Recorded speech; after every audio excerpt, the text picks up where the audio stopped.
ഈ 70,234 വരെ പോയിട്ട് 72,079 ജൂൺ 4-ാം തീയതി ക്ലോസ് ചെയ്യുന്നത്. പക്ഷേ ആ ക്ലോസ് ചെയ്യുന്നത് 3 വർഷത്തിനിടയിലെ ഏറ്റവും വലിയ ലോയിലാണോ എന്നുള്ളതിലാണ് അതിനകത്ത് ഏറ്റവും സ്ട്രൈക്കിംഗ് പോയിന്റ് കിടക്കുന്നത്. അല്ല എന്നുള്ളതാണ് ഉത്തരം. നമ്മളിതെടുത്ത് കൃത്യമായി അനലൈസ് ചെയ്താൽ മനസ്സിലാക്കും.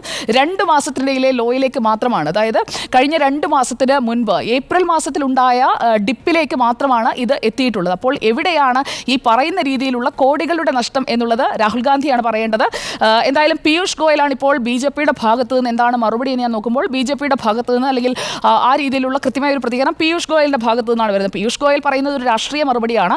രാഹുൽ ഗാന്ധി തെരഞ്ഞെടുപ്പ് പരാജയത്തിൽ നിന്ന് പൂർണ്ണമായും മുക്തനായിട്ടില്ല. അതുകൊണ്ട് നിക്ഷേപകരെ പറ്റിക്കുന്നതിനായി BJPക്കെതിരെ ഒരു ഗൂഢാലോചന നടത്തുന്നു. അങ്ങനെ ഒരു ഗൂഢാലോചനാ വാദമാണ്. പ്രധാനമന്ത്രിയുടെയും ആഭ്യന്തരമന്ത്രിയുടെയും അറിവോടെ ഒരു ഓഹരി തട്ടിപ്പ്, അതും എക്സിറ്റ് പോൾ എന്ന് പറയുന്ന ഒരു ഫിഗർ വെച്ചുകൊണ്ട് ആളുകളെ പറ്റിച്ചുകൊണ്ടുള്ള ഒരു തട്ടിപ്പ് എന്നുള്ള ആരോപണത്തെ BJP ഇപ്പോൾ വിശദീകരിക്കുന്നത് ഒരു ഗൂഢാലോചന എന്ന രീതിയിലാണ്.